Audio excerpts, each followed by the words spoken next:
Bonjour, je suis Robert Torrent, colonel à la retraite. Je suis né le 9 mars 1919 à Montbéliard. Dans une famille, le père, grand invalide de guerre, qui avait la Légion d'honneur, la médaille militaire, qui était professeur, qui avait perdu un bras, un œil et la moitié d'une jambe à la guerre. Et une maman qui était couturière. J'ai eu une enfance très heureuse, dans une famille très unie, avec des frères et des sœurs, beaucoup d'amour, beaucoup d'affection. Jusqu'à l'âge de 18 ans, après avoir passé les études scolaires, le brevet, les CAP d'ajusteur, le brevet industriel, et une première année de concours pour l'éducation nationale. À 18 ans, j'ai décidé de m'engager dans l'armée française. C'était la période où, en 1937, on sentait venir la guerre, et je me sentais le devoir de prendre les armes contre ceux qui avaient fait souffrir mon père. Je suis donc engagé au 95e régiment d'infanterie, à Bourges. J'ai suivi le peloton, j'ai réussi brillamment premier, et j'ai été nommé caporal-chef. J'avais juste 19 ans. Et la guerre est arrivée. Le régiment a été engagé dans des combats d'abord dans l'est de la France, au nord de Strasbourg. Je faisais partie des commandos. Déjà, je sentais que j'avais envie d'en découdre. Et je cherchais de me placer partout où il y avait le moyen de faire du bon travail. Et puis, mon régiment est venu au repos dans la région de Boulogne. Et au mois de mai, vous le savez, lorsque les Allemands ont fait la grande attaque, l'armée française a été défaite. Mon régiment est allé jusqu'en Belgique, sur la l'île Albert, le canal d'Albert. S'est battu dans le nord, dans le Cambrésis. Et j'ai été prisonnier au Cateau.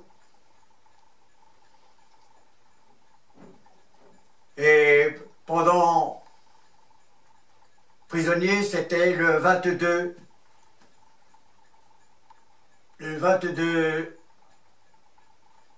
Ah, je recherche les dates. 22 mai 1940.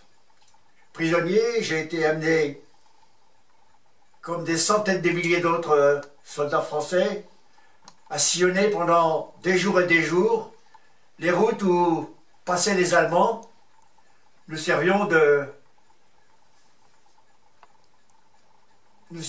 sur ces routes. C'était une sécurité pour les Allemands car les Anglais ne bombardaient pas là où les prisonniers se trouvaient. J'ai été amené en Allemagne. Je me suis évadé une première fois. J'ai été repris. J'ai fait des centaines de kilomètres à pied. J'ai beaucoup souffert. J'ai été mis au cachot. Et en octobre 1940, je me suis évadé une deuxième fois, brillamment, en perçant un trou dans le fond d'un wagon de marchandises, alors que j'étais désigné pour faire des travaux à la gare. C'est toute une histoire rocambolesque, il serait trop long de le raconter. Cette deuxième évasion était réussie, et je suis revenu tout de suite en métropole. Et je me suis engagé en zone libre. Il y avait le maréchal de Lattre, général à cette époque. Et je me suis lancé dans le sport.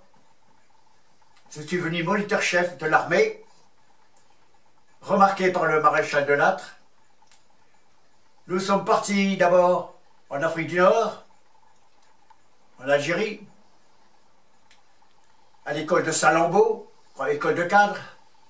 Après avoir fait une première école des cadres à Homme, dans le Puy-de-Dôme, nous sommes revenus à Montpellier. Et en 1942, le général de Lattre s'est rebellé et est parti dans les Pyrénées. Je l'ai suivi. Il a été mis en prison. J'ai été mis en prison. Lui a été déporté à Rion. Moi, j'ai été libéré un mois après. Et alors, que suis-je devenu? Il n'existait plus d'armée d'armistice. J'avais un oncle qui était à la garde républicaine à Paris. Et j'avais la possibilité de m'engager à la garde pour ne pas aller au service obligatoire en Allemagne. Car les jeunes qui avaient entre 20 ans et 25 ans étaient automatiquement envoyés en Allemagne au service obligatoire. Je me suis engagé et puis pendant un an j'ai été garde à Paris, la garde républicaine, caché. J'ai participé, je crois, brillamment puisque j'ai été cité à la libération de Paris. Pendant 2 jours, le garde de Torrent s'est montré assez brillant puisque j'ai été cité et j'ai eu une belle croix de guerre. Lorsque le général de Lattre a débarqué en Provence, immédiatement il m'a fait signe et j'ai déserté la garde républicaine pour m'engager au premier bataillon commando dans le cadre de la première armée française. J'ai participé au combat en France, au Luxembourg, en Allemagne, jusqu'à la frontière autrichienne. J'ai été, par la suite, lorsque la guerre s'est arrêtée, je suis devenu désigné pour le service de sécurité du général de Lattre et j'assurais sa sécurité pour tous ses déplacements pendant un an. Et j'ai été désigné par la suite, j'étais passé adjudant-chef, j'ai été désigné pour aller à Couët-Quidan, à l'école des officiers, pour assurer la mise en place sur le plan physique des élèves. Et pendant un an, j'ai assuré ce travail. Je suis passé sous-lieutenant. Et passé sous-lieutenant, automatiquement, je suis devenu chef des services sportifs de l'école de Couët-Quidan. Et l'Indochine m'a appelé. Un premier séjour qui a duré plus de 2 ans et demi, loin de la famille, après un voyage de 48 heures en mer. Je ne sais pas si vous vous rendez compte que c'est, 48 heures de bateau, 48 jours de bateau. J'ai fait un premier séjour en Indochine, mon premier BBO, le bataillon d'Extrême-Orient. Je m'en suis bien sorti puisque je suis revenu avec une palme à l'armée. De retour, j'ai été désigné comme officier encadrant les élèves officiers à Couët-Quidan. Vous voyez que le jeune sergent, ensuite le jeune officier, qui n'était pas passé par l'école, était quand même choisi pour aller assurer l'instruction et l'éducation d'élèves officiers. C'était un grand honneur pour moi. Au bout d'un an et demi, je suis reparti en Indochine.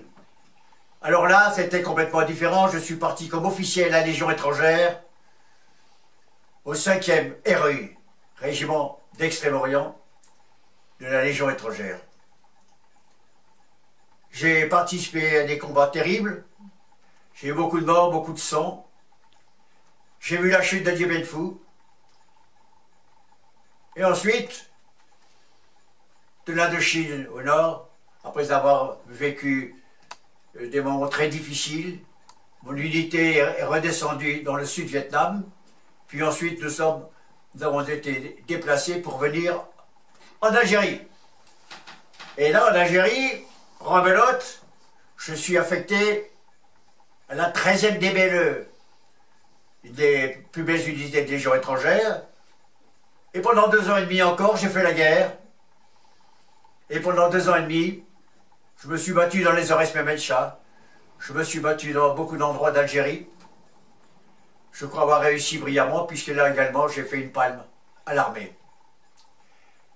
Puis je suis revenu encore une fois à Couët-Quillan comme officier, mais à cette époque, à ce moment-là, comme chef du service d'entraînement physique et des sports. J'avais droit à l'état-major, c'était un grand honneur pour moi. Et je suis reparti encore en Algérie, mais pas en Algérie, au Sahara. Au Sahara où j'ai commandé une unité avec des chameaux et également des toiles. J'ai fait des expéditions entre Tougourt et Tamanrasset. J'ai vu beaucoup de pays sahariens. Ça m'a pris beaucoup. Je garde un excellent souvenir de cette période. C'était des bons soldats, très obéissants. J'en garde un bon souvenir. Et je suis revenu en France. Et là, j'ai été affecté comme officier détaché de l'infanterie à Angers, à l'école d'application du génie. Et pendant un an, j'ai travaillé dans le cadre du génie. Je suis tombé malheureusement malade. J'étais hospitalisé à Paris. Pendant 3 mois, ma santé n'était pas brillante puisque j'ai manqué mourir. Mais je m'en suis sorti, je crois que c'était grâce au bon fond physique que j'avais assuré pendant tant d'années derrière moi. Et puis quand la convalescence est venue, j'ai été affecté à Paris à une unité spéciale, au groupement sportif interarmé des sports à Joinville. Et de là, j'ai eu le grand honneur de prendre ensuite le commandement du bataillon de Joinville. Bataillon de Joinville que j'ai commandé de 1967 à 1969 avec beaucoup de plaisir, beaucoup d'honneur. Et puis, fatigué peut-être de toutes ces campagnes, j'ai décidé de faire valoir mes droits à la retraite. J'ai démissionné de l'armée. J'ai démissionné de l'armée avec quand même 10 citations, dont 2 à l'armée, ce qui représente quand même un beau palmarès. Mais je ne voulais pas rester à rien faire. Un jour, un monsieur s'est présenté chez moi en disant « Je viens de la part de monsieur Amaury. Il veut vous parler. » Monsieur Amaury, c'était le grand patron des éditions du Parisien et d'autres revues. Il avait entendu parler de moi, il voulait me parler. Je suis allé à un rendez-vous, il m'a dit « Voilà, vous êtes un soldat, je vous connais, on m'a beaucoup parlé de vous. Si vous voulez, je vous offre une place comme secrétaire général du Tour de France. Nom d'un chien. » Bien entendu, j'ai accepté. Et pendant 20 ans, j'ai participé au Tour de France. Magnifique épreuve cycliste sportive, la plus belle dans le cadre du sport cycliste. Et j'ai eu beaucoup de satisfaction, j'ai connu beaucoup de monde.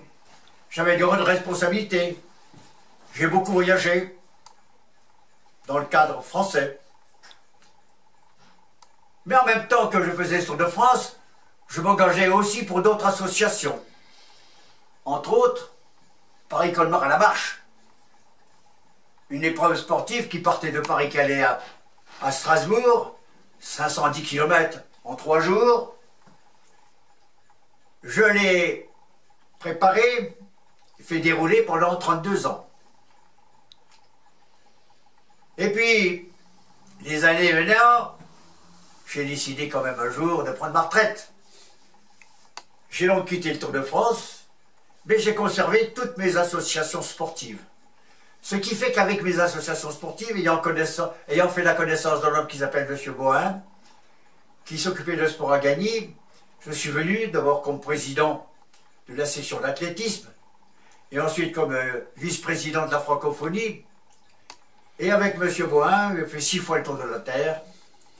J'ai visité toutes les îles françaises, la Guadeloupe, la Martinique, la Réunion, l'île Maurice, Tahiti, la Nouvelle-Calédonie. Je suis allé au Japon, en Australie, je suis allé aux États-Unis, je suis allé au Liban, je suis allé en Afrique. Les voyages que j'ai faits sont innombrables. je garde un souvenir de tous ces voyages. D'ailleurs, je garde un très bon souvenir de toute ma carrière, de toutes ces années où, je dois le dire, j'ai beaucoup œuvré, j'ai beaucoup donné, mais j'ai beaucoup reçu également. D'abord, j'ai reçu une leçon, celle de l'humilité, que l'homme n'est rien et qu'il peut disparaître du jour au lendemain, qu'il a le droit d'être fier, bien entendu, mais sans jamais écraser les autres. J'ai appris qu'il ne suffisait pas de gagner dans la vie, il fallait participer. Et c'est pour ça que je suis membre du comité Pierre de Coubertin, et c'est pour ça que je suis vice-président de la Fédération nationale des Joinvillais, une magnifique association qui regroupe les meilleurs athlètes et qui s'attache aux souvenirs et qui parle du sport propre. Voilà, en gros, je vous ai fait un survol de toute ma vie. Je ne dirai pas dans le détail, mais sachez que dans la balance pèse davantage le plaisir et les joies que je en ai tirées. Mais, pour terminer, je dirais que ça serait injuste de ne pas en parler. J'ai épousé une femme formidable, malheureusement, qui m'a quitté beaucoup trop tôt. J'ai eu 3 enfants, qui sont maintenant grands. Chacun de ces enfants a fait sa vie et continue à faire sa vie. J'ai beaucoup de petits-enfants et également beaucoup d'arrière-petits-enfants. J'ai donc réussi une vie militaire, une vie associative et une vie de famille. Est-ce que je n'ai pas le droit de dire que je suis un homme comblé, heureux? Voilà ce que je voulais vous dire. Je vous remercie de m'avoir écouté. Si, quelquefois, j'ai cherché des mots, c'est parce que, à bientôt 97 ans, c'est pas toujours facile de replacer certains souvenirs. Je vous remercie.